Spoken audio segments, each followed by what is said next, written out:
고전에서 발견하는 다양한 즐거움, 오래된 재미, 본격 고전 게임 탐험 방송 레트로 피플, 메탈 기어 솔리드 1 디스크 2로 이어집니다.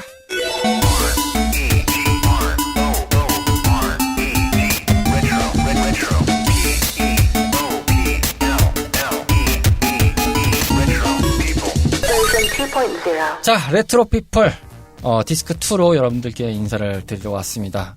그 시작에 앞서서 저희가 이제 방영이 되는 시기가 2024년이 시작이 됐습니다. 다시 한번 이 자리를 빌어서 새해 복 많이 받으시고 올해는 원하시는 바를 모두 다 이루시는 한 해가 되시길 바랍니다.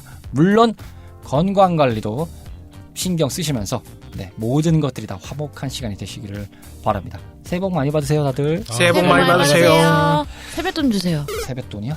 갑자기요? 이렇게 긴 빠지게? 밥부터 사주고 하면 안 될까? 주셔야 될 타임. 나도 배고파요. 아, 그래요? 네. 그래, 내가 저기 1,000원 줄게.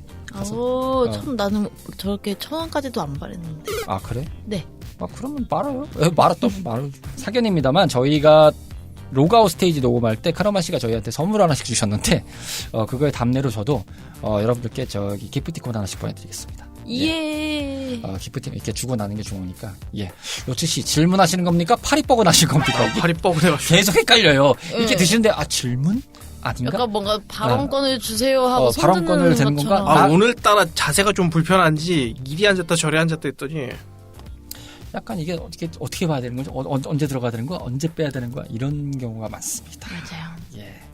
그렇다는 이야기고요. 자, 메탈 기어 솔리드 1 디스크 2로 이어지기 앞서서 미미씨 광고 타임부터 듣고 오겠습니다. 안녕하십시오. 본격 고전 게임 탐험 방송 레트로 피플은 다양한 팟캐스트 앱에서 청취하실 수 있는데요. 2014년 첫 모험을 시작한 이후 많은 청탐꾼들의 성원에 힘입어 다양한 고전 게임의 세계로 여러분들과 함께하고 있습니다. 방송 소감이나 사연, 함께 탐험하고 싶은 게임이 있다면 주저하지 마시고 언제든 저희한테 알려주세요. 청탐꾼 여러분들의 다양한 이야기를 기다리고 있으니까요. 짧은 이야기, 긴 이야기 상관없이 모두 환영합니다.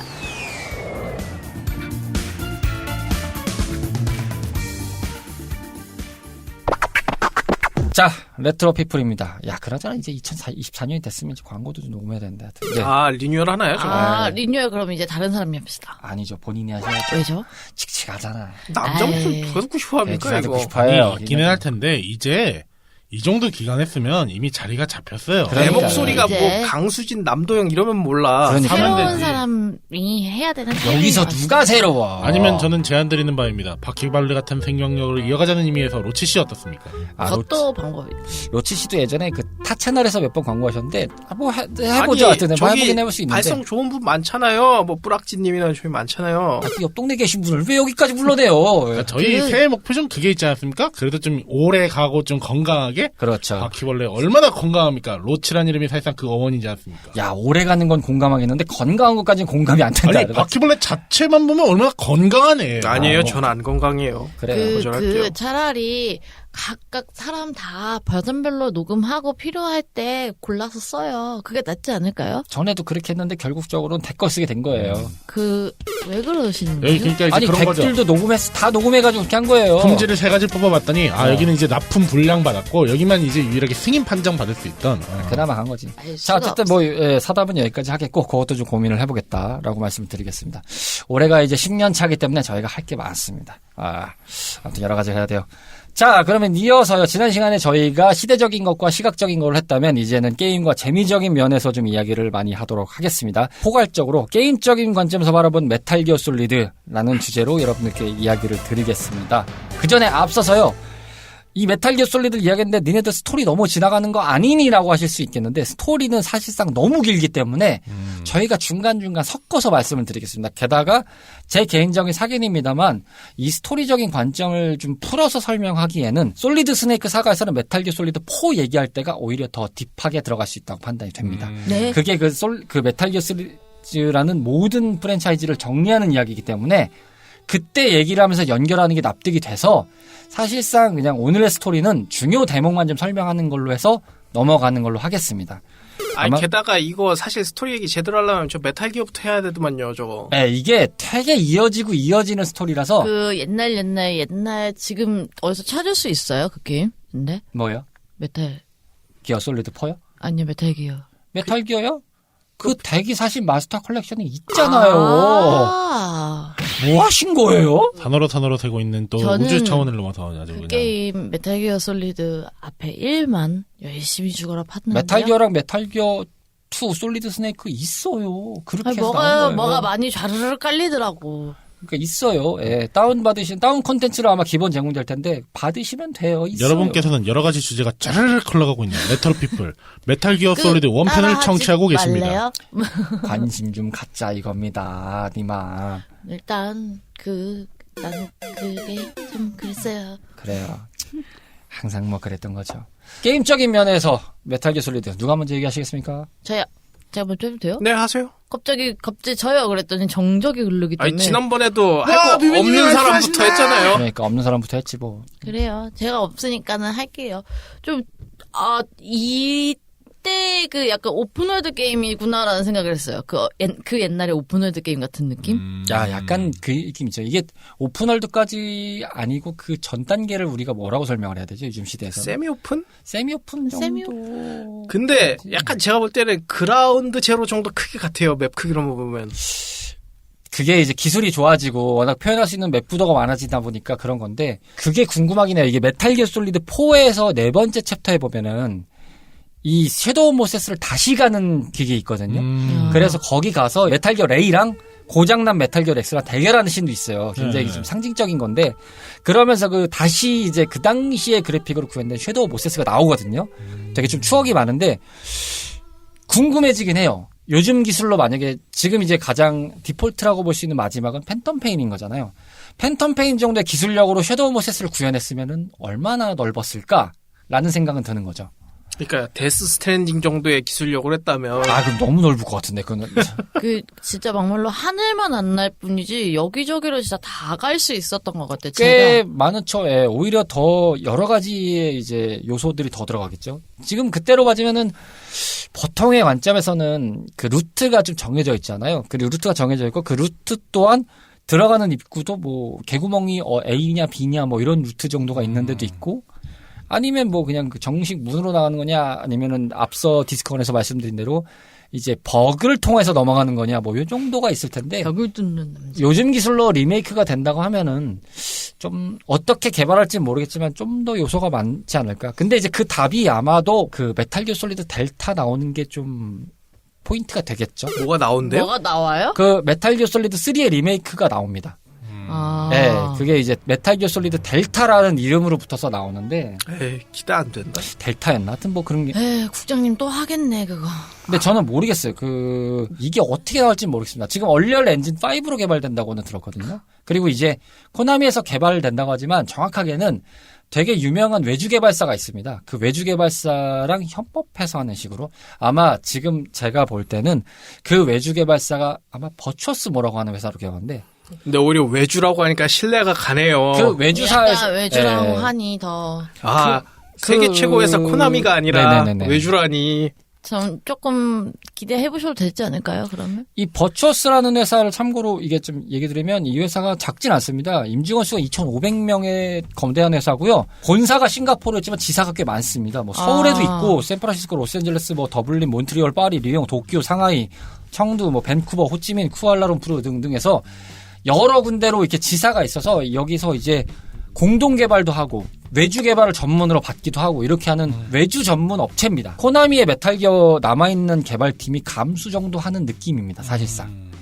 그렇게 해서 좀 밸런스 맞춰가는 좀 느낌이라서 어떻게 될지 모르겠는데 이 회사의 개발력이 나쁘진 않다 보니까 일단 지켜보곤 있다 정도입니다. 머리를 많이 쓰게 만드는 그런 게임인 것 같아요.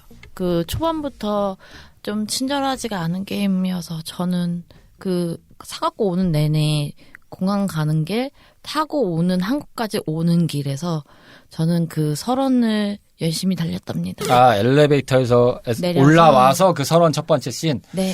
사실 거기서 처음에 좀 많이 헷갈리긴 하죠. 그 개구멍이라는 존재를 모르면 어디로 가라는 소리야? 라는 생각이 들죠. 거기다가 심지어 애들이 안 죽어요. 죽일 수는 있어요. 근데 이제 잘. 무기가 없어서. 네, 사실 목 졸리고 죽여야 돼요. 이런 장르가 예? 죽일 생각하고 가면 안 되고요. 맞아요. 그거는 좀 피해 가야 되는 거라서. 네. 그래서 잠입이니까 어떻게든 돌아보자 그랬는데 얘네들 무슨 레이더 달린 거 마냥 자꾸 내가 가는 길만 자꾸 쳐다봐. 근데 이게 아직도 해결이 안 되는 건데 인공지능이라는 게 아직도 바보 같거든요. 그게 아직도 무식하고. 왜 그러냐면 제가 이 말씀에 살짝 사족되면 아까 그 설원신에서 보면은 보통 주로 많이 가는 데가 2층 내지는 1층 개구멍이잖아요. 그래야 다음 경납고로 들어가는 구조잖아요. 그렇죠. 그 설원에서. 근데 거기 이제 1층에 있는 개구멍 같은 경우는 그 적이 있는데 그 적이 아마 그 방법이 할 때는 좀 못하는 것 같은데 저도 자세는 모르겠어요. 체프 그레이네이드 던지면 카메라가 마비가 되잖아요. 그렇죠. 감시 카메라가 마비될 때 네? 거기서 그 어느 일정 부분에서 포복으로 벌써부터 들어가기 시작을 하면은 분명히 내가 그 적하고 마주친 건데 걔가 인식을 못하고 포복으로 기어가는 그 순간에서야 뭐야 이런 느낌으로 반응이 올 때가 있거든요. 그래서 가만 보면 이게 어떤 구역에서는 되게 똑똑한데 이런 생각이 드는데 또 한편으로 보면은 뭐야 이거 왜 몰라? 이런 생각이 들 때가 있어요. 저는 이 게임을 처음 했을 때는 뮤뮤님하고 되게 공감했었거든요. 이 지금 말에. 왜냐면은, 정말로 너무 초반이 빡셌어요. 맞아, 애들이, 높은 줄 알았어. 근데, 그런 말이 있더라고요. 저도 이 게임을 3번 했다 그랬잖아요? 맞아요. 3번 하고 이제 영문판으로 하다가, 일본판은 하도 이제 시간이 안 나가지고, 공략을 보니까 그 공략하신 분의 말이, 여기 은어 중에 이 병사들 이름이 개놈인데. 맞아요. 개놈 명사요. 개놈 같은 자식들 막 이런 말이 있다. 예, 뭐지 맞아요. 했더니 애들이 나중에 가니까 저도 느꼈는데 처음에는 좀 똑똑한 줄 알았더니 애들이 좀 나중에 가면 좀 멍청하더라고요. 맞아요. 바로 옆에 있는데도 오히려 인식을 못할 때가 있어요. 그 레이더만 진짜 오히려 너무 정확한 거야. 레이더에만 진짜 딱 벗어나 있으면 요 구간 안에서만 보는데 딱 그 시야 안에서만 안 걸리면 된다는 건 안 돼. 희한하게 나는 그러니까요. 자꾸 왜 귀신같이 걸렸을까요? 이상하게 딱 그 애들 움직이는 패턴만 알면은 바로 그냥 옆에 붙어 있어도 인식이 안 되니까. 맞아요. 야, 참, 그러니까, 이런, 똑똑한 줄 알았더니 이런 멍청한 놈들. 그러니까 딱 그런 거죠. 얘 어디 나왔어. 아주 우수한 놈이야. 잘 잡아. 해가지고 딱 들었더니, 이럴 줄 몰라. 딱 그런, 애들이 참, 그런 거 있죠. 저도 이게 느꼈던 게 뭐냐면, 처음에 물 위에 올라가잖아요. 네. 거기서 네, 이제, 숨어 다니면서 이게 가야 되는데, 나 보이기만 하면, 삥! 하면서 바로 빨간불 들어오고. 예, 제가 경험이요. 후세대 나온 게임들에 절여져 있다 보니까 이거를 예상을 못 했는데, 의심하는 이 시간이 좀 필요하거든요? 근데 그런 거 없이 그냥 바로, 오케이, 너 알았어. 약간 이런 느낌이라, 왜 이렇게 빨라? 이랬거든요, 처음에. 그렇죠. 근데 이제 나중에 보니까 그냥 대충 숨어도 이 상자 위로 머리가 이렇게 보이거든요? 그러면 요즘 게임이면 바로 들켜요. 맞아요. 근데 얘는 안 들키더라고요. 상자 위로 머리 이렇게 제가 잘못해서 섰어요. 딱 보고 있는데, 특히 처음에 이거 권총 찾을 때. 소콤 찾을 때. 네. 이때 이제 트럭 위로 올라가는데 제가 실수로 이렇게 일어섰거든요? 네. 이게 인식 못 하더라고요. 맞아요. 그게 이제 소콤이 있는 장소가 아까 설원에서 경납고 이제 개구멍 1, 2층으로 나뉘는데 보면 그 한 대가 중간에 서 있는데 거기 뒤편에 있습니다. 거기 있는데 거기서 찾을 때 보면은 진짜 그럴 때 있어요. 그리고 이제 1인칭이 되잖아요. 1인칭 봐도 몰라요. 그래서 좀 바보 같긴 하더라고요. 저는 그거를 어디서 많이 느꼈냐면은 진짜 이게 기술이 많이 달라져서 이런 차이가 있구나 싶었던 게 물론 이제 당시에는 그게 최첨단 기술이었죠. 그래서 막 쫄깃쫄깃하게 하고 지금도 사실은 그런데 그거에 대한 개념을 이제 확실히 파악하면 이만큼 쉬울 수가 있을까라는 생각이 들 정도로 펜터페인 예를 들어서 설명드리면 펜터페인 같은 경우는 더 전방위적으로 했잖아요. 그래서 들키기 전에도 어느 정도의 낌새나 이런 게 있으면은 그 흔적이랑 그거를 발동하는 거나 여러 가지의 그 장치들이 생겼잖아요. 그러다 보니까 이런 경보 체제가 가기 전까지 여러 가지 단계가 있는데 그리고 하다못해 내가 어떤 지역에서 경보가 울렸더라도 그걸 다 소진을 다 해결을 하고 갔다고 한들 다른 데서도 그게 아직 유효하다면 다른 지역에 갔다 한들 그 경보가 어느 정도 발령이 된 상태에서 애들이 주의를 하면서 움직이잖아요. 경보 태세를 갖추고 움직이잖아요. 그렇죠. 그런 차이가 있는데 여기는 그런 게 없다 보니까 물론 이제 엑스트라 레벨로 가면은 뭐 그런 게 있는 거였는지 기억은 잘 안 납니다만 기본적인 노멀 난이도에서 사실 그런 게 없거든요. 거의 그냥 뭐 지나가면 아무리 경보가 울려도 그냥 대충 씹고 지나가면은 그냥 다음 스테이지는 뭔 일 있었나 싶은 정도로 그냥 가버리고 이게 그때 당시에 이제 한계였다고 생각을 해요. 다만 이제 여기서 그럼 제가 제 얘기를 조금 드리면은 생각보다 발전을 안 했어요. 어떤 경비병들의 인공지능이 요즘 봐도 좀 바보 같거든요. 오히려 팬텀 페인이 약간 2015년 기준이면 독보적이었어요. 나중에 뭐 레드 리뎀션이나 지금 현재 나온 뭐 발더스 게이트 이쯤 되면 이제 그 경비병들 AI가 조금씩 올라가는데 지금 뭐 유비소프트나 이런 거 잠입 게임 생각하면 아직도 바보 같거든요. 그래서 와 이때에서 아직도 진화가 덜 됐구나.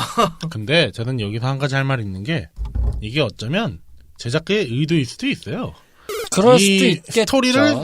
스토리를 살짝 곁들일 거지만 이 병사들의 정체가 있지 않습니까? 병사들의 정체면은 테러리스트요? 이 게놈 그러니까 이 그 게임상에서 스토리가 나올 때 마지막 전투씬에서 유전자 조작이요? 네, 거기서 나오는데 유전자 조작에 좀 약간 덜 떨어진 형제들이라는 표현을 하거든요. 네, 그러니까 이제 그런 걸로 보면 약간 그래서 그러지 않을까. 어떻게 끼워 맞췄다고 볼 수도 있고 아닐 수도 있고 뭐 여러 가지가 있다고 생각이 어떻게든 듭니다. 전 변호를 한번 해보고 싶었습니다. 예. 그러니까 그 정도니까 이제 잘하는 것도 있는데 약간 결합이 있어서 못 보는 거지 않냐. 근데 뭐 어쨌든 이 게임의 테마 자체가 유전자라는 테마였으니까 뭐 그거를 빗대서 표현했다고 생각해볼 수도 있을 것 같습니다. 물론 이제 그 무서운 아이들 계획으로 태어난 사람들인 거잖아요. 솔리드 스네이크도 그렇고 리퀴드 스네이크도 그쵸. 그렇고 사실 한 명만 더 가면 이제 솔리더스 스네이크라고 다음 편에 나오는 캐릭터가 있는데 그 세 명이 이제 앙팡 테러블이라고 해서 이제 무서운 아이들 계획.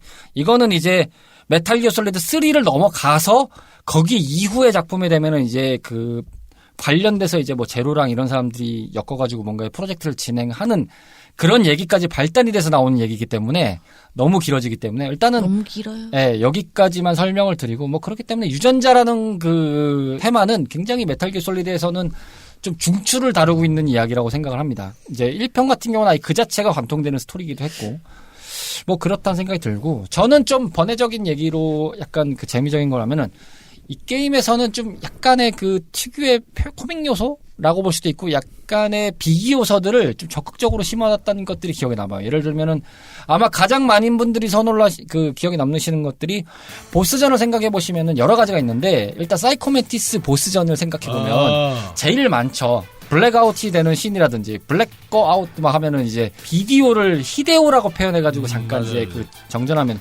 저는 그거 처음 해봤을 때 뭔가 싶었거든요. 처음에 맨 처음 플스 1으로 그거를 할 때 블랙아웃 딱 하니까 화면이 삐 하면서 거기길래 근데 비디오가 아니라 히데오래. 뭐야? 이러고 있다가 이제 멍 때리고 있다가 갑자기 시작을 하니까 어이씨 뭐야 하면서 이제 했던 경험이 있는데 그 씬은 다시 봐도 참 굉장히 웃기게 표현을 했다. 아 근데 진짜 히데오 아저씨 자기 이름 넣는 거 진짜 너무 좋아해. 나 설마 1편에도 있는 줄은 몰랐어요. 바이 히데오 코지마가. 저는 근데 오히려 그 장면 보고 야 이거 만약에 내가 진짜 어릴 때 해가지고 했으면 텔레비전 한번 두들기든 오락기선 한번 뽑든 그랬겠다는 생각을 했었거든요. 그렇게까지 갈 뻔하다가 이게 시작이 된 거거든요. 그러니까 처음에 블랙아웃에서 삐 하길래 글씨는 틀린데 뭔가 밖에서 뭐지 하면서 그 앞에 보통 이제 옛날에 에비단지를 꽂는 게 있었잖아요. 그렇죠. 그거를 잠깐 빼보려고 하는 순간에 게임이 시작되길래 어이씨 뭐야 하면서 했거든요. 진짜 약간 깜짝 놀랐던 경험이 있고 뭐 그게 뭐 사람마다의 성향이니까 그럴 수 있다고 생각합니다. 로치 씨의 발언은. 그리고 이때 비기가 있잖아요. 그 스위치판이나 뭐 플스판이나 이런 데 이식된 건 제가 차후에 말씀드리겠지만 1피 컨트롤러를 2피로 옮겨서 하면은 난이도가 확 낮아졌잖아요. 사이코 멘티스전이. 그런데 에이스한테 못 맞추는 거 아니었어요? 제 말은 뭐냐면 그러니까 1피로 계속하면은 못 깨는 거지 않냐라고 거의 못 깨는 수준입니다. 왜냐면 저도 그게 거기서 되게 막혔었거든요. 네, 진짜 막혀요. 저도 맨 처음에 모르고 했다가 안 맞아요. 쏴도 안 맞으니까 이거 안 맞고 어떻게 다 피하는데 그러니까. 어떻게 하라는 거였는데 나중에 공략집 보니까 2피를 꽂으래요. 이 뭔 소리 하고서 그 화면 나올 때 꽂아봤는데 너무 잘 맞는 거예요 갑자기. 그러면서 지도 그러잖아요. 아니 이게 왜 이러지? 막 잃어버리잖아요. 이럴 수가 없는데 막 잃어버리잖아요. 노리고 넣은 거 아니에요? 그거? 비슷한 장난이 하나 거의예요. 더 있는 게 그 메릴 주파수도 그 패키지 뒤에 보라고 하잖아요. 아니 메릴이 아니라 나스타샤 로마노프라고. 메릴도 있지 않아요? 메릴은 아니고 메릴은 알려주고요. 나스타샤 로마노프 주파수만 그 케이스 뒤에 있었습니다. 나스타샤 로마노프. 나스타샤 로마노프. 그 사람 아니에요? 그 스칼렛 요한슨? 블랙 위도우요? 네. 아, 맞긴 하죠. 아, 예. 그래요. 예. 그 나스타샤 로마넨코, 정확하게는 로마넨코인데 이 사람은 사실은 잠깐 얘기가 나와요. 대화 속에서 나오는데 이때 이게 누구한테 나오냐 했더니만 아마 제 기억상 그때 탱크전 전이었나? 아마 그 탱크전 전에 나스타샤 노마노프한테 뭐 무선 쳐봐라 이러면 뭐 어떤 정보랑 이런 걸 알려줄 거야 막 이러면서 얘기했던 기억이 나요.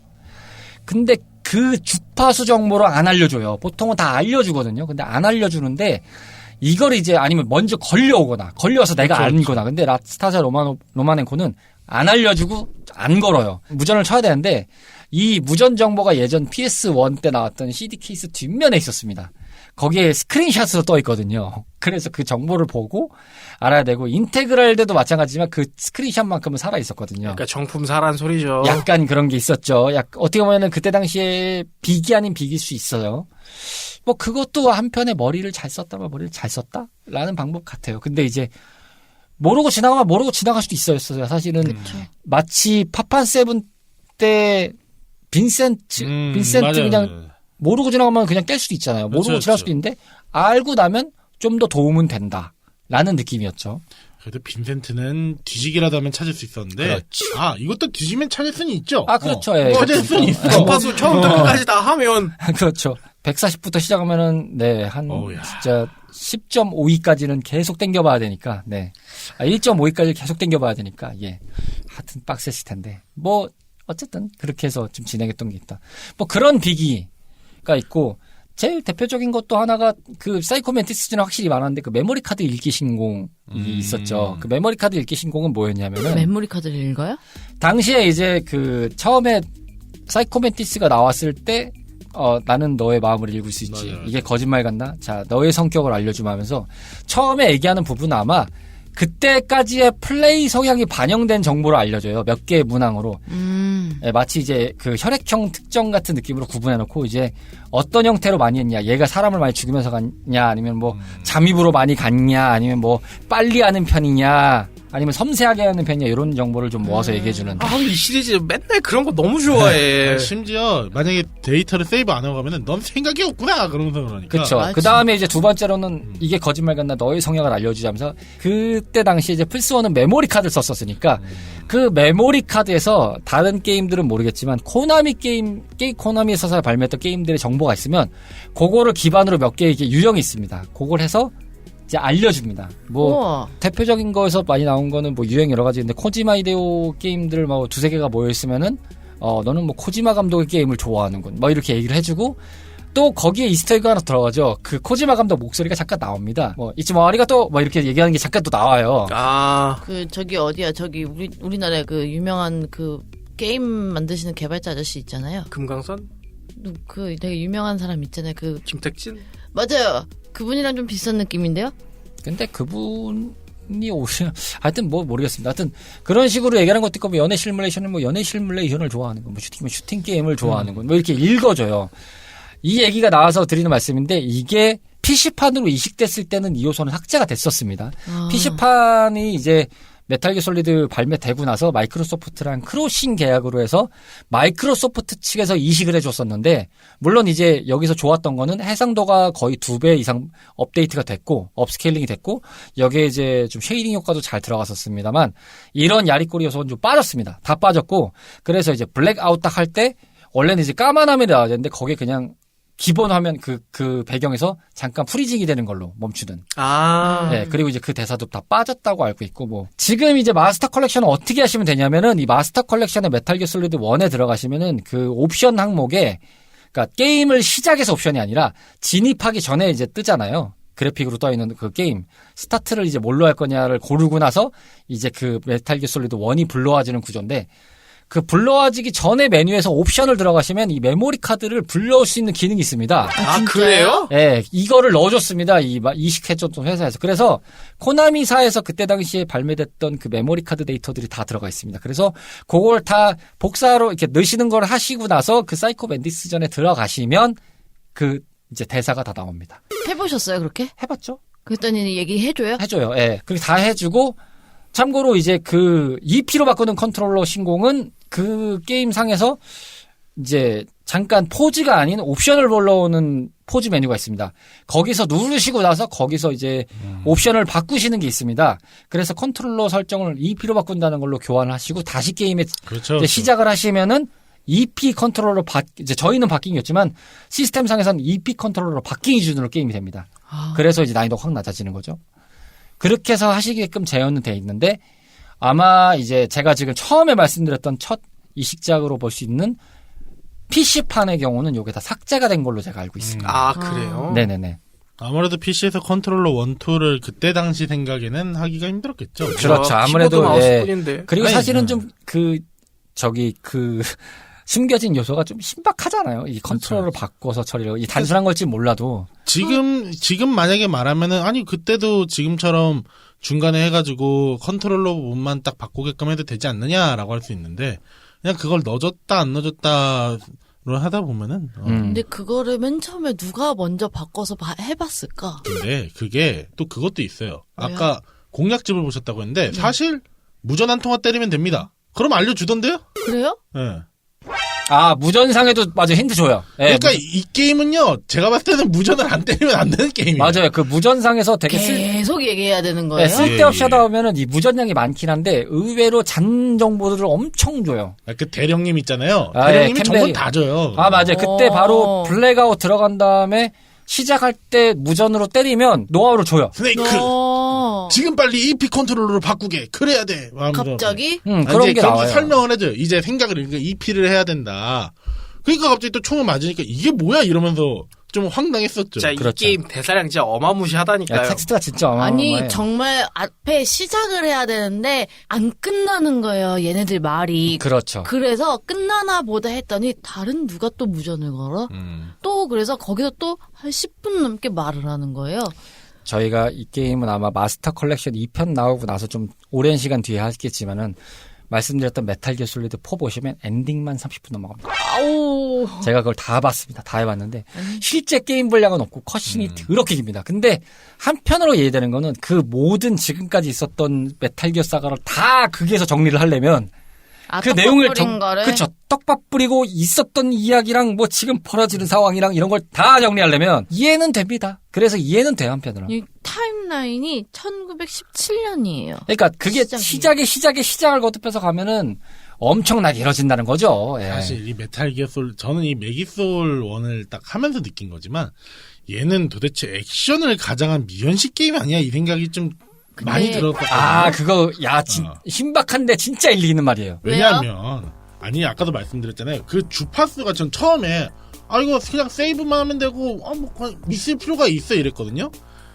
왜냐면 제가 아까 그 사이코맨티스 그 편만 생각하면 제가 거기서 1시간을 잡았어요.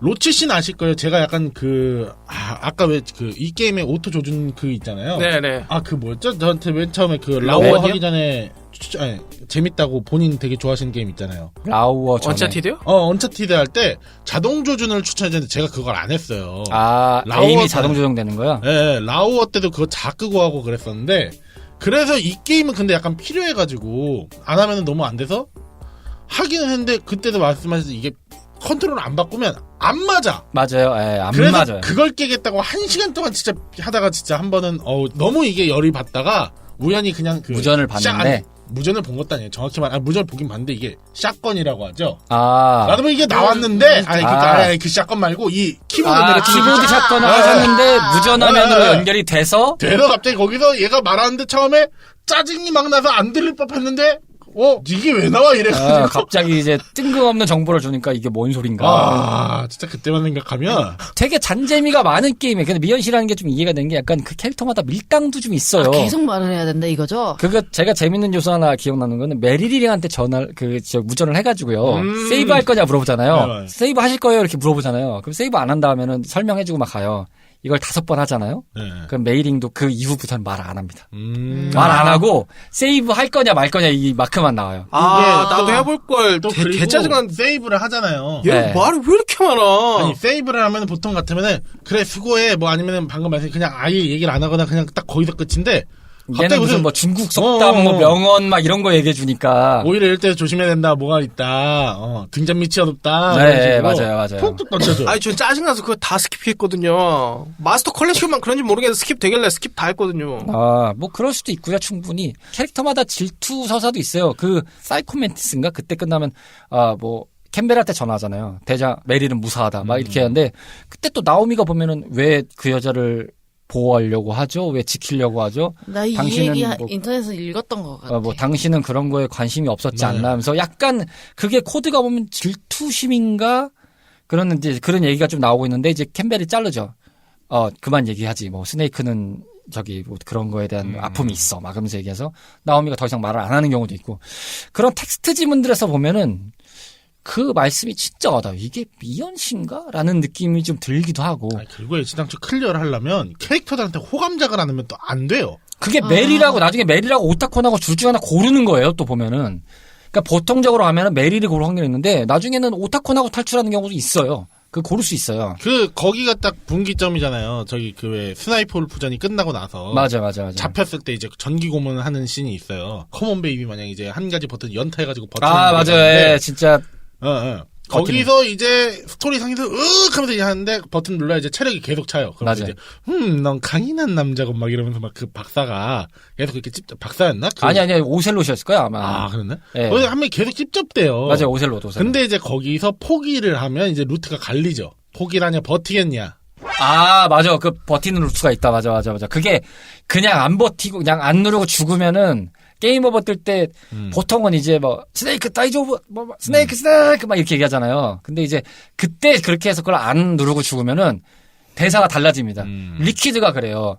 아니 살려는 노랬지 왜 죽였어? 막 이런 분위기로 얘기하고 오셀롯이 이럴 줄 몰랐습니다. 죄송합니다. 이렇게 하면서 끝나요. 대사가. 그리고 또 거기도 있거든요. 그 갇혀 있는 상태에서 탈출하는 게 두 가지가 있더라고요. 한 가지는 자력으로 탈출하는 거하고 역시 사랑 중에 사랑은 츤데레라고. 누가 구하러 와요? 누가 또 구하러 옵니다. 이거는 직접 한번 플레이를 해보시길 권해서 말은 안 할 건데 구하러 와요. 근데 이게 정말 얘가 갑자기 왜 나와? 이 정도 급인 애가 와가지고 그렇긴 해요. 그런 거 보면 뭐야 갑자기 이거 아까 시오리 얘기하셨잖아요. 예. 정말 뜬금없이 튀어나와. 드림 마냥. 네, 갑자기 나오긴 해. 참 또 형이 거기서 왜 나와? 중이병 느낌도 살짝 있긴 해요. 저 특히 그 오타콘 처음 나왔을 때 약간 몰입이 확 깨더라고요. 이거 일본 게임이었지? 약간 이렇게 만드는? 저는 이번에 다시 해보면서 다시 한번 느꼈습니다. 오타콘의 풀네임은 오타콘 컨벤션이었지. 자기가 얘기해요, 게임상에서. 네, 내 이름은 석호인데 정확하게는 서울 코믹 월드야. 약간 그런 느낌인 거예요. 그리고 심지어 그러잖아요. 대사 중에서도 이제 스네이크만 너도 오타콘이? 너도 만화 좋아해? 그 묻잖아요. 행색이 딱 봐도 그렇게 생겨가지고. 이거는 플레이를 내가 적을 무찌르고 하는 것보다 뭔가 계속 듣고 읽어내야 되는 게 훨씬 많은 것 같긴 해요. 맞아요. 워낙 듣는 것도 많고 봐야 될 것도 좀 많은 작품이긴 해요. 전체적인 백스토리를 알 필요는 없지만 그 맥락을 좀 이 텍스트에서 나오는 것들을 이해하고 해야 좀 게임의 재미가 좀 많이 몰입이 되는? 그래서 맞아요. 그런 네. 게임들이 전형적으로 뭐 위쳐라든지 뭐 요즘 어쌔신 크리드나 이런 것들이 있거든요. 그래서 그렇죠. 그런 게임들의 조상님 아닌가 싶어요. 배경 지식 모르고 하면은 그냥 별로인 게임이네 이러기 딱 좋은. 아니 그 슈퍼 패미컴 때 보면은 그 춘소프트에서 잘 나왔던 사운드 노벨이라는 작품이 있어요. 그냥 이제 텍스트 형태 소설책 같은 개념들이 이제 나온 거거든요. 뭐 제철초 이런 작품들이 꽤 유명했던 것 같은데 그런 작품들처럼 이게 진짜 뭔가 기본적으로는 내가 이걸 알아야 돼요. 좀 보고 이해를 해야 돼요. 그런 게 있다 보니까 좀 짜증날 수는 있어요. 확실히. 아까 언급드렸던 나스타샤 로마넨코 같은 경우도 몰라도 되는데 알면은 좀 더 이해가 편해져. 쉬워지는. 뭐 예를 들어서 그 탱크 공략법을 알려주거든요. 나스타샤 로마넨코 하면은 모르거든요. 어떻게 가야 된다. 이거 투포 쓰는데 달려가도 되는 거야. 달려가다 잘못하면 맞아서 나만 죽고 막 이래 버리니까. 그래서 제가 이제 몰입이 깨는 게 뭐 오타콘 이런 것도 있는데 저는 또 깨게 만들었던 게 그 사이코멘티스 잡을 때였거든요. 진짜 사이코멘티스가 여러 번 나오긴 해요. 얘가 그 잡히기 전까지만 해도 되게 뭐 도발적이고 뭐 자신만만하게 얘기하잖아요. 넌 난 상대도 안 돼 막 이런 식으로 얘기를 하잖아요. 딱 이제 보스전 끝나고 죽을 때 되니까 나 너무 힘들었어. 약간 이런 식으로 얘기하는 게. 그러니까 고해성사하면서 마지막에 정보를 진짜 알려주잖아요. 아니 그거 너무 일본 만화스럽더라고요 이게. 약간 그래요. 지금 와서 느끼는 거지만 페터페인에 보면은 트렌치 레베녹이라는 이름으로 사이코매티스 어릴 때가 등장을 해요. 아, 네. 그래서 마지막에 이거는 뭐 스포긴 하지만 그때 당시에 리퀴드 스네이크를 데리고 이제 가버리는 그런 설정이 있는데 그래서 그때부터 둘이 이제 알게 된 거다라는 설정인 거죠. 메탈 기어 솔리드 1까지 봐보면은 저렇게 미스테리였던 친구로 표현이 되는데 나중에 잘하고 나서 했더니만 이렇게 됐어라는 설정인데 이거는 그렇다 보니까 원래 좀 번외적인 얘기지만 2013 E3 때 코지마 히데오를 인터뷰를 했던 적이 있었는데 이때 당시 메탈 기어 솔리드 리메이크를 원했고 실제적으로 외주 스튜디오를 좀 알아보고 있었다. 그래서 이제 그 프로젝트 준비를 했던 상황인데 뭐 이제 방출되고 하다 보니까 이제 흐지부지 됐던 상황이긴 하죠. 실제로 돼서 뭔가 정리가 됐으면 어땠을까라는 생각이 좀 들었어요. 지금 와서 돌이켜보면은 메탈 기어 사가라는 게 이제 공식적으로 봤을 때는 뭐 만들 수는 있겠죠. 내부에서 누군가가 코나미가 IP를 갖고 있으니까 만들 수는 있겠는데 과연 누가 잘 만들어낼까? 물론 이제 만들 수 있는 사람이 나왔으면 좋을 수도 있겠죠. 잘 만들 수 있고. 어쩌면 메탈 기어라는 작품을 만들면서 코지마 히데오라는 사람이 몇 번이고 이제 그만 만들려고 했던 상황이 있었거든요. 메탈 기어 2 때도 그랬고 이제 3 때를 만들고 나서 이제 좀 더 괜찮았다가 이제 정리를 하려고 해서 4 때 다 정리를 했는데 이제 상층에서 계속 만들려고 해서 내부적으로 많은 사람들한테 트라이를 했대요. 내부적으로 감독들한테 맡겨보려고 했대요. 메탈 기어 라이징 같은 경우도 원래 실제적으로는 내부에서 맨 처음에 빌드를 만들다가 이게 티처 데모가 나오고 난 다음에 전혀 진척이 없어서 결국은 사장될 뻔한 거를 이제 플래티넘 게임즈랑 미팅을 하면서 외주를 주고 정리가 된 극적인 사례라고 볼 수 있는 건데 트라이는 많이 했지만 아마 내부적으로는 되게 어렵게 생각했던 것 같아요. 근데 지금은 원작자 자체가 없다 보니까 뭐 내가 도전해보겠다라고 할 수는 있겠죠. 근데 이런 대단한 게임에서 잘 만들면 본전이겠죠. 근데 못 만들면 진짜 완전 독이 든 성배니까 진짜 욕은 욕대로 먹는 거니까 재미적인 거에서 뭐 조금 더 얘기를 해볼 수 있는 거는 저희가 사이코맨티스전 전투를 많이 얘기했지만 확실히 전투적인 디자인에서 많이 말씀드린 대로 그 전투가 참 여러 가지가 많아서 재밌었어요. 그리고 나름의 좀 트레이닝을 시켜준다는 느낌? 리퀴드 스네이크 때를 전투씬을 생각하면 리퀴드 스네이크 때 전투씬은 약간 복합 요소가 돼버리잖아요. 렉스도 파괴한 다음에 그 다음에 파괴된 데서 격투도 해야 되고 나중에 추격신도 해야 되고 막 이런 건데 추격신은 뭐 등장하는 개념이 없지만 잘 생각하면 앞에 뭔가 예행 연습들이 좀 있어요. 오셀로 때 뭐 전투신이라든지 그 다음에 뭐 격투 같은 경우는 그레이폭스랑 대결할 때 보면 처음엔 총 쓰는 줄 알았더니 이제 주먹을 하다 보면은 바로 그거야 하면서 넌 내가 인정한 남자. 그렇죠. 이제 진정한 격투가는 손을 쓰는 법이지 하면서 나랑 싸우자 하면서 이제 자기도 이제 칼 버리고 하잖아요. 뭐 그런 것도 있고 그 다음에 이제 저격이나 뭐 이런 관련된 거에서 자세히 보면은 다른 면이긴 하지만은 비슷한 관점에서는 니키타 미사일로 가스실에 전기 통하는 거를 파괴하는 거 그거의 개념에서는 이제 니키타 쓰는 법을 알려주는 거고 스나이퍼에서 어쨌든 라이프를 쓰잖아요. 근데 제가 여기서 스나이퍼 라이프 중에 유명한 거 있잖아요. PSG1이라고. 네.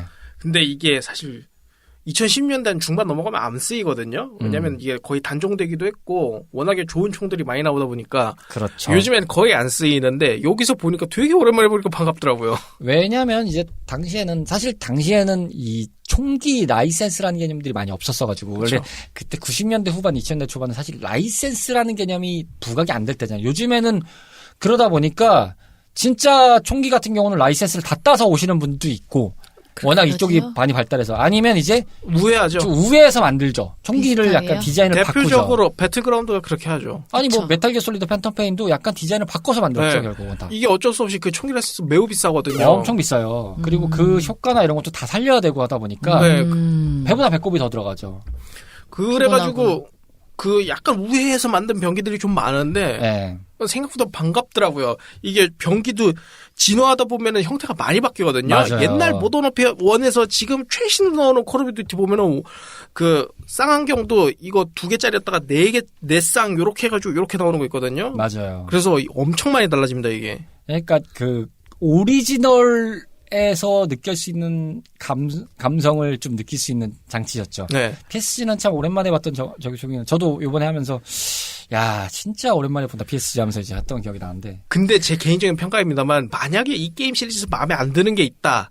근데 이걸 완성형으로 풀어내는 데가 제가 다시 생각해보면 팬텀페인인 것 같아요. 아, 뭐 그럴 수도. 아쉽긴 할 수도 있겠지만 분량상 제가 이 콰이어트라는 캐릭터가 어디서 왔나 했더니 제가 볼 때 이거 메릴에서 메릴일 수도 있고 저는 한편으로는 뭐 스나이퍼 울프도 비슷할 것 같기도 하고. 아무튼 물론 이제 그 이후에 저격형 적들이 좀 나오긴 했어요. 이 편에선 포춘이라고 나오고, 근데 이제 그 사람은 레이저건 같은 걸 쏘는 거거든요. 그러니까 시리즈 대타로 네. 시리즈 대대로 약간 이런 역캐들을 장총들도 있어요. 네, 좀 배치를 해놨더라고요. 있어요. 다 있는데 그 3편만 이제 남자인 걸 빼고는 정확히는 이제 할아버지죠. 그분만 빼고는 메탈 기어 솔리드, 그러니까 솔리드 스네이크 사가에서는 스나이퍼 하면 다 여성이었어요. 보면은. 그래서 저는 그 1편 할 때는 이거 왜 넣은 거야? 개쓸모없게 이랬는데 막상 생각해보니까 그 당시 98년 정도의 청소년이 이걸 했으면은 좀 설렜을 수도 있겠다. 아, 스나이퍼. 물론 이제 그래픽적인 거에서는 모르지만, 진짜 그때 당시에 봤을 때 너무 섹시했어요. 98년 그래픽이면 뭐 이 정도면 훌륭하죠. 그럼요. 근데 저는 솔직히 넣은 게 오타콘이랑 스토리 넣으려고 일부러 그랬나? 그 생각밖에 안 들었어가지고. 뭐, 오타콘이라는 캐릭터가 워낙 서사가 좀 복잡한 서사기도 하고. 사실 오타콘이 그 캐릭터의 죽음에 의해서 각성을 하게 되잖아요. 가치관 자체가. 근데 오타콘이라는 캐릭터가 이게 약간 네타 아닌 네타, 그러니까 스포일러 아닌 스포일러를 드리면, 물론 다 아시겠지만, 각 시리즈마다 자기가 좀 되게 아꼈던 사람들이 다 죽습니다. 여성 캐릭터들이. 그러니까 원 같은 경우가 스나이퍼 풀. 근데 어떻게 이 사람하고 연대감에 아마 근데 이제 그게 스톡홀름 신드롬 같은 느낌으로 왔겠죠. 처음에 인질로 잡혔는데 나중에 이제 동화돼서 사랑을 해서 근데 그 여자도 그 사람이 싫진 않고 막 이런 느낌으로 해서 이제 감정이었고 2편은 자기 여동생이 죽죠. 4편은 나오미 폭스였던 걸로 캠벨이요? 나오미 헌터? 나오미 헌터구나. 죄송합니다. 나오미까지만 기억해서.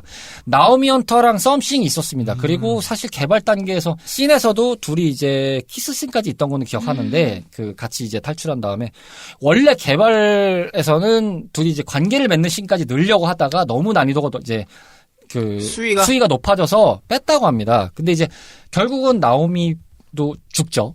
예, 자기 폭스다이가 퍼지면서 나중에 죽죠. 지금 원래는 이미 죽어야 될 몸인데 연명하고 있었다라는 설정으로 나오는 거니까 뭐 그런 거 보면 오타콘이 참 어떻게 보면은 약간 안쓰러운 캐릭터긴 해요. 보면은 그러면서 이제 점점 뭔가 좀 미중형 간지로 바뀌는 거는 약간 덤이긴 한데 뭐 원 때 약간 좀 어리숙한 느낌은 그때 이 원의 느낌이 참 원의 느낌이 좋다는 분들도 있었어요. 오타콘이 2부터는 약간 뒤에서 조력하는 느낌이 강하니까. 그리고 외모가 좀 너무 많이 상향받은 것 같아가지고. 그쵸. 예, 버프 많이 받았어요. 1편만 봐도 무슨 심슨 나올 것 같이 생겼는데. 예, 되게 막 그냥 진짜 오타콘. 사이언티스트 느낌. 예, 근데 이제 4 때 되면은 미중년이 따로 없어요. 진짜 잘생겼어요.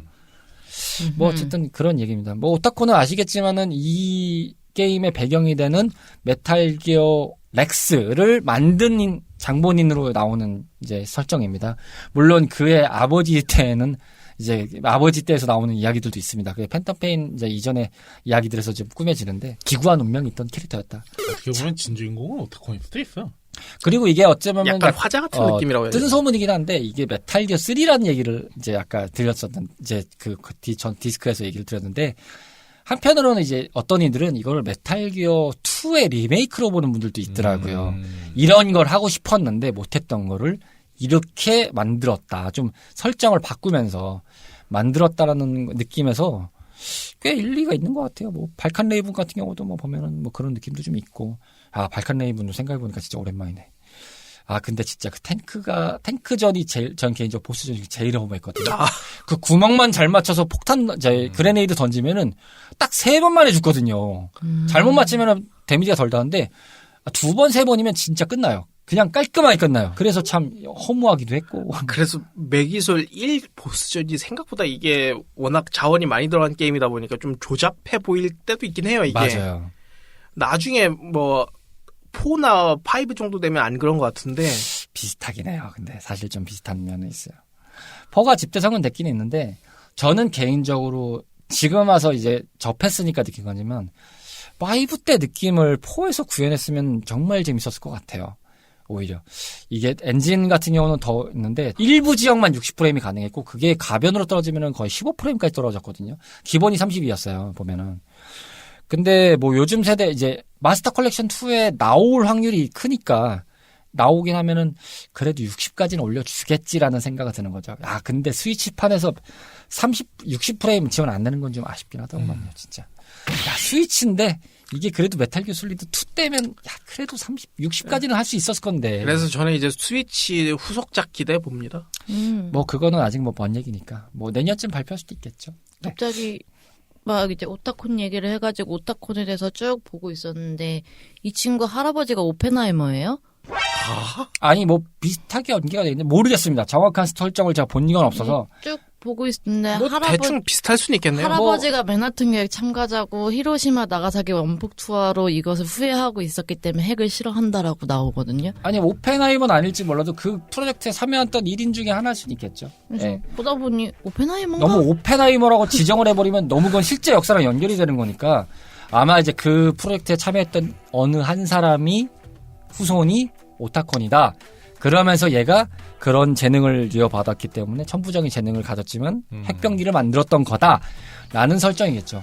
뭐 지금으로 따지면 사실은 좀 공상과 그 이상 그 이하도 아닌 상황이 맞아요. 돼버렸지만 이게 발매됐다 98년 입장이라면은 충분히 야 이게 뭐 미국에서 저런 것도 만들고 세기말 감성 생각하면은 그렇죠. 엄청났죠 뭐. 그 사실 메탈 기어 솔리드 2 때 가면은 좀 너무 같다 싶을 정도의 이펙트들이 나오는데 어떻게 보면 약간 현실적인 느낌에서 그러다 보니까 메탈 기어 솔리드 스네이크의 역사가 기준에서는 1이랑 4에서 갈리는 것 같아요. 왜냐면 2 때는 라이덴이라는 캐릭터를 또 등장을 시키면서 세대 교체를 한번 하시려고 했다가 이게 너무 욕을 많이 먹어서 좀 갈렸는데 그러다 보니까 근데 이제 4에서는 또 좀 다시 이제 좀 기적적인 회생을 했죠. 그 라이덴이라는 캐릭터가 주는 간지가 또 있었고 하다 보니까 그런 느낌들이 잘 보여줬던 것도 있다 보니까 어쨌든 이 3D화 돼서 지금의 메탈 기어 솔리드라는 느낌을 보여줬던 작품의 이제 효시가 되다 보니까 아무래도 뭐 여러 가지가 이야기 있을 것 같습니다. 자, 이렇게 해서 메탈 기어 솔리드 1에 대해서 얘기를 해봤는데요. 자, 한 줄 평 내가 생각하는 메기솔 1이라는 점을 가지고 이야기를 나눠보도록 하겠습니다. 들어가기 앞서서 일단 저희가 못 다룬 얘기들이 참 많긴 합니다만 이 얘기들은 나중에 저희가 좀 더 이야기할 구성들이 생기면 업핸드 디스크로 따로 한번 인사를 드리겠습니다. 일단은 끝난 줄 알았죠? 네, 지금 현재에서는 요 정도 선으로만 정리를 좀 해드릴 수 있을 것 같습니다. 자, 내가 생각하는 메기솔 1이란? 이거 왜 영화로 안 만들고 있을까? 아, 정확하게 지금 만드는 계획은 있고요. 이게 몇 년째 지금 드랍 진행을 이어가고 있습니다. 아직까지 안 근데 하고 언차티드나 이런 거 꼴 보면 그냥 안 하는 게 나을 것 같아요. 알려진 것만 말씀드리면 지금 가장 최근에 나온 정보만 말씀드리면 소니 픽처스에서 영화를 만들고요. 콩스컬 아일랜드 했던 감독이 메가폰을 잡았고요. 근데 신기한 건 메탈 기어 솔리드 1부터 4까지의 모든 연대기를 섞어서 만든다고 합니다. 왜요? 아니 그냥 이대로 만든 게 그러니까 낫지 잘은 않을까? 모르겠습니다. 맨 처음에는 1만 가지고 얘기를 한 걸로 알고 있었는데 그 스토리보드라고 하죠. 그게 공개된 것들이 좀 있습니다. 그것도 몇 년 전이에요. 공개된 게 있는데 그걸 보면은 1부터 4까지가 다 나와요. 그러다 보니까 이게 무슨 얘기인지를 모르겠는데 감이 안 잡히는데 그리고 이제 뭐 스네이크 배역도 뭐 확정이 됐었대. 지금 그게 뭐 어떻게 뒤집어졌다 만다 뭐 이런 얘기들이 좀 있습니다. 근데 네. 이제 그것도 몇 년이 됐기 때문에 거의 이것도 한 10년 됐을 거예요. 이 지금 프로젝트도. 가장 최근에 인터뷰를 해봤을 때는 뭐 진행하다가 섰다가 하고 있다 뭐라는 식으로만 언급을 해서 어떻게 될지는 잘 모르겠습니다. 근데 이제 참고로 코지마 히데오한테 자문을 많이 구했다고는 하는 얘기는 들었습니다. 이제 왜냐면 이제 그때 당시에 사이가 안 좋을 텐데 이게는 영화는 소니에서 만들기 때문에 그쵸. 소니에서 이제 권장을 많이 했고 어차피 감독도 그게 있기 때문에 많이 얘기를 해줬다고는 합니다. 근데 이제 어떻게 나올지는 잘 모르겠어요. 근데 자. 왜 소니에서 만들까? 아니 소니 픽처스라는 걸출한 영화사가 있잖아요. 자국 내. 네, 그리고 자사의 그 영화 브랜드들을 이제 만들려고 뭐 플레이스테이션 스튜디오인가 뭐 이런 식으로 뭐 만든다는 계획이 있다고 하더라고요. 그러다 보니까 뭐 탄력은 받을 것 같아요. 그래서 뭐 언차티즈다 이런 것들도 지금 나와서 성공을 좀 맞아요. 했다기 때문에 앞으로 좀 많이 나온다고 하더라고요. 좀 기대해 볼 만할 것 같습니다. 저는 딱 두 가지 간략하게 말하겠습니다. 아까 방송에서 말했던 미연 씨의 탈을 쓴 이제 잠입 액션 어드벤처 게임이다. 와 진주인공은 오타콘이다. 나중에 보면 기지 폭파할 때도 그거 제어 다 오타콘이에 사실상 주인공이야. 라고 정리할 수 있겠습니다. 제가 좋아하는 락밴드 중에 브링 미 더 호라이즌이라고 있거든요. 근데 얘네 유명한 곡 중에 섀도우 모세스라고 있어요. 아, 예, 있어요. 그게 어디서 나왔나 했더니 이거였더라고요. 그래서 그 인연으로 데스 스트랜딩 노래도 불렀더라고요. 맞습니다. 아, 이걸 여기서 알았네. 감사합니다. 게임 이상으로 보여질 수 있는 사례를 보여준 작품이라고 판단하고 싶습니다. 물론 이제 게임은 게임적인 가치가 있고 그 기능적인 게 분명히 존재하지만 그 영역이 확대될 수 있는 관점도 충분히 보여줬다고 생각을 해요. 물론 그 전에 그런 걸 시도한 작품들이 없지 않았고 많았지만 좀 더 포괄적으로 많은 이들에게 보여줄 수 있었던 작품이라는 것이 이 게임의 가장 큰 기원이 된다고 하는 부분이라고 생각합니다. 잠입의 옵션도 물론 뭐 있고 말씀하신 게 다 맞지만 그에 앞서서 이 작품이 주는 파장이자 여파가 이렇게 지금 발전이 되지 않았나 싶습니다. 자, 이렇게 해서 오늘 저희가 84번째 스테이지로 알아봤던 메탈 기어 솔리드 1이었습니다. 자, 레트로피플 2024년 첫 번째 시간이자 디스크 2 84번째 시간을 마무리하는 회차였습니다. 자, 간단하게 인사드리고 마무리할 텐데요. 그에 앞서서 저는 개인적으로 말이죠. 앞서 말씀하셨는데 진짜 이 IP만큼은 소니가 어떻게 좀 사줬으면 좋겠어요. 사실 저도 그 생각이 되긴 해요. 제발 좀 사가지고 코지마한테 줬으면 좋겠어요. 외주로 그냥 우리가 갖고 있으니까 우리가 뭐라 안 할 테니까 제발 만들어주세요. 제발 메탈 기어 서바이브 이딴 거 안 만들었으면. 워터나이 하면서 얘기 하고 싶은데 안 돼요. 예. 한 번만 더 보고 싶은데 이게 어렵죠. 예. 그래요. 네. 소감 좀 알려주세요. 저는 이 게임 언제 끝날지 모르겠어요. 분명히 계속 손은 대볼 것 같긴 한데 근데 언제 끝날지 모르겠어요. 장기전에 대한 소지가 있습니다. 그럼요. 오타쿠 화이팅. 오타쿠 나이팅. 게임 오늘의 방송 소감이 오타쿠 나이팅이라니. 예. 저는 이 게임 해봤더니 오히려 약간 팬텀 페인 하러 가고 싶어지는 그런 게임이더라고요. 아니 여러분 지금 이게 게임 소감이 아닌가요? 방송 소감이에요. 재밌다고요. 아무튼. 알겠습니다. 네. 저도 오늘 즐거웠고요. 저희가 이제 긴 시간 녹음을 했는데 아무튼 오늘 뭐 개인적으로는 참 부산에 했기 때문에 죄송했고 아무튼 감사했고. 더워요. 진짜 덥습니다. 저희가 이 겨울에 후끈후끈. 자, 올해도 마찬가지지만 저희가 우여곡절은 많았습니다만 또 중반부 넘어서는 또 저희가 또 버닝을 열심히 했기 때문에 올해는 좀 더 활기차게 가지 않을까. 게다가 10주년이니까 네, 또 뭔가가 더 액션을 또 힘을 빡 주고 가지 않을까 싶습니다. 여러분들도 많이 좀 도와주시고 제가 웬만해서는 이런 말씀을 잘 안 했지만은 주변에 많이 좀 광고 좀 해주셔가지고 저희도 좀 구독자 좀 늘려봤으면 좋겠습니다. 많이 좀 영업 좀 부탁드리겠습니다, 여러분. 마구마구 저희가 이제 많이 시행착오가 있었습니다만 저희 사이트에도 많이 가입해주고 다른데 이제 좀 해놨으면은 많이 전도 좀 부탁드리겠습니다, 여러분. 부탁드려요. 자, 레트로피플이었습니다. 저희는 다음 스테이지에서 여러분들을 기다리고 있겠습니다. 자, 모두 2024년 활기차게 보내시면서 건강관리 유념하시기 바라겠습니다. 감사합니다. 안녕히 계세요. 안녕하십니까, 청탁꾼 여러분. 코인입니다. 이 방송을 제때 여러분들께 전달해 드리고자 했던 시간보다 훨씬 더 오랜 시간이 지났습니다. 결론부터 말씀드리면 여러 가지 일들이 있었다는 것은 아마 공지를 통해서 좀 보셨을 거고 그 이후의 상황이 좀 더 업데이트가 안 된 부분이 있었는데 뭐 여러 가지 부분이 있지만 뭐 그것들이 다 결과적으로는 저의 불찰이자 핑계라고 생각이 듭니다. 죄송하다는 말씀으로도 부족할 정도로 면구스럽습니다.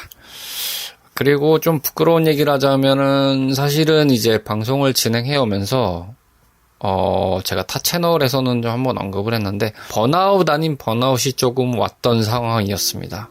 그러다 보니까 일은 일대로 좀 바빴고 상황은 상황대로 조금 이제 바쁘게 움직여야 될 것들도 많다 보니까 방송 자체에서 제가 이걸 해 나갔어야 되는데 그것에 대한 동력을 상실을 좀 하면서 올해를 조금 시작을 했었습니다. 본편 이후에 녹음이 진행이 안 된 건 아니었습니다만 아무래도 이 작업적인 부분에서 퀄리티를 계속 가지고 가야 된다는 부담감과 동시에 한편으로는 빠른 시간 내에 전달을 해드려야 된다는 압박감이 좀 상충돼서 제 스스로가 좀 많이 힘겨웠던 상황이 좀 벌어졌었습니다. 여기서 오는 딜레마들에 의해서 방송을 하다 보면 좀 그런 우여곡절들이 오는 시기들이 좀 있긴 마련이었습니다만 이번에는 사실 조금 세게 왔었던 것이 사실입니다.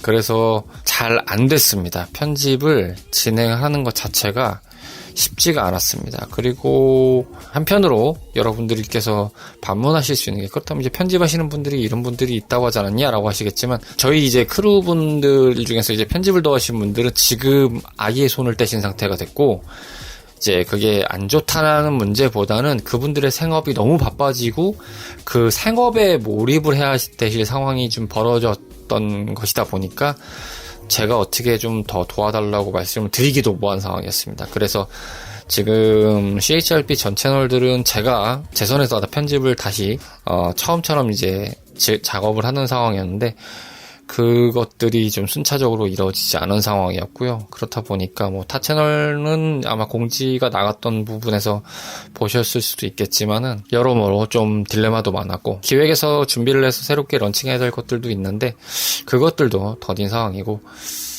10년 이상을 좀 방송을 해오면서 어떻게 가야 될지를 항상 망설이고 고민하던 시간이 늘어졌다고 저는 제 스스로 자평을 해볼 수 있을 것 같은데요. 그 상황을 어떻게 또 극복을 하면서 만들어 나가야 될지에 대한 고민이 계속해서 쌓아졌던 시간이었던 것 같습니다. 레트로도 마찬가지로요. 지금 현재로서는 올해가 방송에서 말씀드린 이제 10주년이 되는 상황이기 때문에 뭔가를 좀 더 한층 더 도약을 하고 싶은 마음은 크지만, 현실적으로 아직도 언더그라운드인 관점이다 보니까 제 스스로가 역량이 부족한 것이 많이 보여지는 상황으로 비춰졌던 것 같습니다. 그래서 결과적으로는 이렇게 좀 번아웃 아닌 번아웃이 좀 왔던 것 같습니다. 아무쪼록 방송이 늦게 전달된 점 다시 한번 사과 말씀드리고요.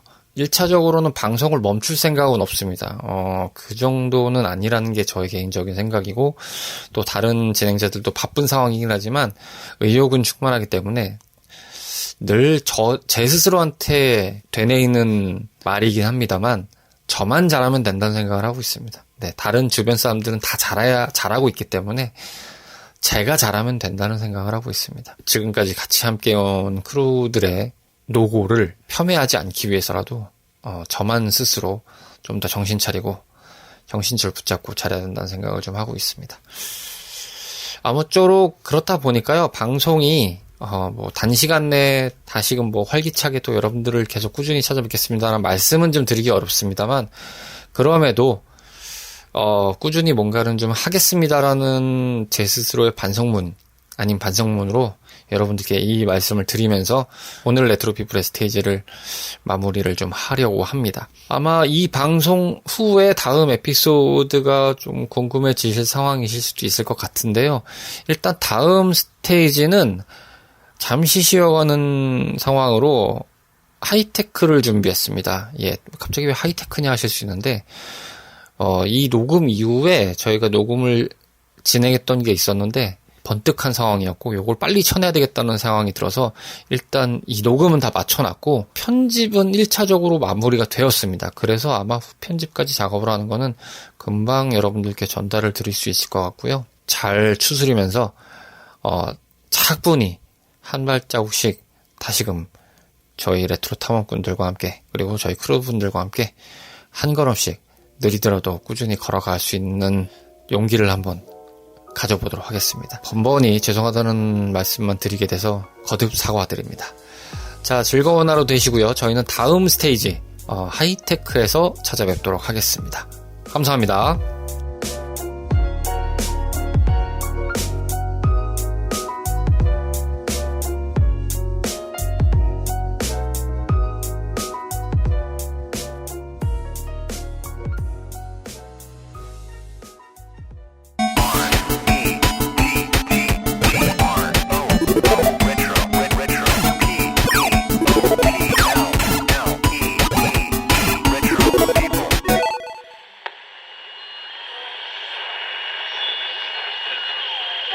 CHRP